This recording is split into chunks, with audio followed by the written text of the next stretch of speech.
अगर आपके अंदर कुछ बड़ा करने का जज्बा है, जिद है और विश्वास है, तो दुनिया की कोई ताकत आपको अपने मकसद में कामयाब होने से रोक नहीं सकती। परेशानी, दुख, निराशा हर व्यक्ति के जीवन में आती है। व्यक्ति को अंदर से तोड़ने की कोशिश करती है, उसे अपने मकसद से दूर धकेलने की कोशिश करती है। लेकिन जीतता वही है जो गिरता है, उठता है, लड़ता है, फिर गिरता है, उठता है और लड़ने का जज्बा रखता है, और तब तक लड़ता है जब तक उसे कामयाबी नहीं मिल जाती। दोस्तों, आज हम इस वीडियो में एक ऐसे शख्स के बारे में जानने वाले हैं जो इस सदी का सबसे शक्तिशाली और क्रांतिकारी व्यक्ति है, जिसका नाम है एलन मस्क। एलन मस्क का जन्म 28 जून 1971 में साउथ अफ्रीका के प्रिटोरिया में हुआ था। एलन मस्क जब 10 साल के हुए तभी उनके माता पिता का डिवोर्स हो गया और एलन मस्क अपने पिता के साथ रहने लगे। लेकिन पिता के साथ उनका रिलेशन अच्छा नहीं रहा। एलन मस्क को किताबें पढ़ने का बहुत शौक था। उन्होंने 10 साल की उम्र तक इतनी किताबें पढ़ ली थी कि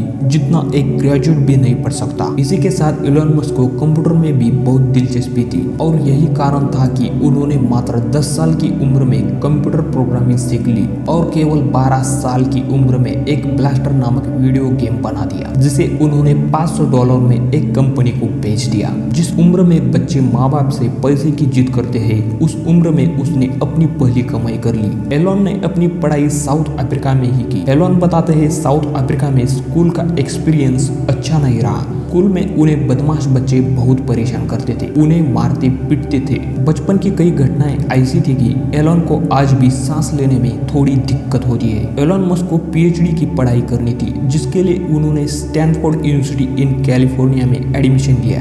लेकिन तभी एलन को आभास हो गया कि इंटरनेट का जमाना आ चुका है और यही सही वक्त है कि इंटरनेट का हिस्सा बनने का। उसी टाइम एलन ने पीएचडी की पढ़ाई छोड़ दी और अपने भाई किम्बल के साथ मिलकर सन 1995 में अपनी पहली कंपनी Zip2 की शुरुआत की। इस कंपनी के शुरुआती दौर में एलन ने अपने पिता से फंडिंग ली। उसके बाद कंपनी को और बड़ा करने के लिए उन्होंने एंजल इन्वेस्टर से फंडिंग लेना शुरू किया। कंपनी बड़ी होती गई और बोर्ड ऑफ डायरेक्टर बढ़ते गए। एलन को उस कंपनी का सीईओ बनना था, परंतु बोर्ड ऑफ डायरेक्टर ने उनका यह फैसला रिजेक्ट कर दिया। बाद में बोर्ड ऑफ डायरेक्टर और एलन मस्क के बीच विवाद होता कंपनी को बेचना पड़ा। इसके चलते एलन को $22 मिलियन मिले। सिर्फ 28 की उम्र में एलन इतनी बड़ी रकम के मालिक बने थे।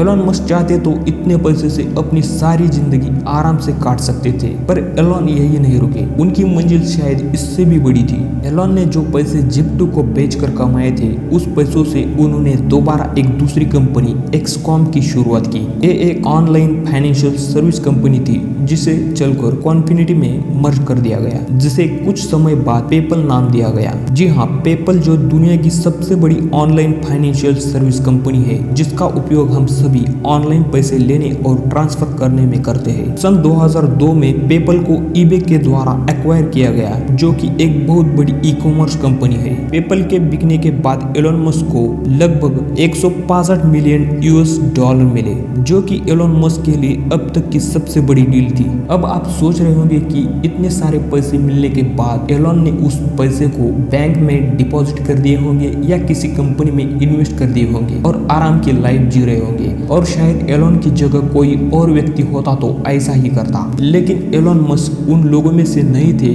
उनका विजन कुछ और ही था। वो उन लोगों में से थे जो एक दो कामयाबी के बाद चैन से बैठते नहीं थे, बल्कि एक के बाद दूसरे मकसद की खोज में निकल जाते हैं। पेपल बेचने के बाद एलन ने तीसरी कंपनी की शुरुआत की, जिसे स्पेसएक्स नाम दिया गया। एलन मस्क सोचते थे कि मंगल ग्रह पर भी मनुष्य को बसाया जाना चाहिए और मंगल ग्रह पर जाने के लिए रॉकेट की जरूरत होगी। इसके लिए एलन रशिया गए। वहाँ उन्होंने रॉकेट खरीदने की बात रखी। वहाँ एक रॉकेट की कीमत $8 मिलियन होने के कारण उन्होंने डील नहीं की। एलन को वापस आना पड़ा। वापस आने के बाद उन्होंने रॉकेट खुद ही बनाने का निश्चय किया। सोचने वाली बात तो यह है कि एलन ने रॉकेट बनाने के लिए कोई फॉर्मल पढ़ाई नहीं की और यह व्यक्ति रॉकेट बनाने की बात कर रहा था। एलन मस्क खुद ही रॉकेट बनाने वाली किताबें पढ़ने लगे। उन्होंने बचपन में ही इतनी सारी किताबें पढ़ डाली थी कि जितना कोई सोच भी नहीं सकता था। एलन ने एक इंटरव्यू में कहा है कि 2040 तक लगभग 80,000 लोगों की आबादी मंगल ग्रह पर बसा देंगे। उनका यही कॉन्फिडेंस उनको बाकी लोगों से